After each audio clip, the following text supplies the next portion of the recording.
100 పడకల హాస్పిటల్ తీసుకొస్తే మీరు చేసిన పని 18 మాసాలు చేసిన నిర్వాహకు అదేనా? అది మరి మైండ్ లో పెట్టుకోరా? ఈ రోజు 28 కోట్లు కూడా శాంక్షన్ అయ్యి ఉంది. టెండర్ తెచ్చుకోలేకపోయారు. అది మీ గొప్పతనం. టెండర్ తెచ్చుకోలేకపోయారు. ఏం జరుగుతుందో తెచ్చుకోలేకపోయారు. మీకు జీవో కాపీ కూడా పత్రికా మూలంగా మన పత్రికా సోదరులకు మాత్రం జీవో కాపీ ఇది లేకపోతే ఆ జీవో కాపీ మేము పెట్టాము. ఆ పత్రికా విలేకరుల దగ్గర తీసుకొని మీరు ఆ జీవో చూసుకొని మీరు చేయండి. అంతే తప్పగానే ఇలాంటి సంవత్సరాలు మాట్లాడి ఇలాంటి తప్పుడు మాట్లాడి చేయడం మాత్రం భయం కాదు. ఇంకొక విషయం కూడా చెప్తున్నాం. ఈ రోజు తోటపల్లి నీరు భగవంతుడి దయ వల్ల అందరూ ఇక్కడ మంచి నియోజకవర్గం కాబట్టి వర్షాలు పడి వస్తుంది. 2 సంవత్సరాలు శ్రీకాకుళం ముంచేస్తుంది, పార్టీపురం ముంచేస్తుంది. తోటపల్లి నీరు మాత్రం ఛానల్ రాలేదు.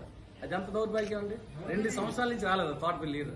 రైతులే వర్షాలు పడ్డాయి కాబట్టి పంటలు పండాయి కాబట్టి సరిపోతుంది. ఇలా పరిస్థితి ఏంటండి? ఇదినేటండి దృష్టి, నియోజకవర్గం దృష్టి. నియోజకవర్గం దృష్టి పెట్టమనండి.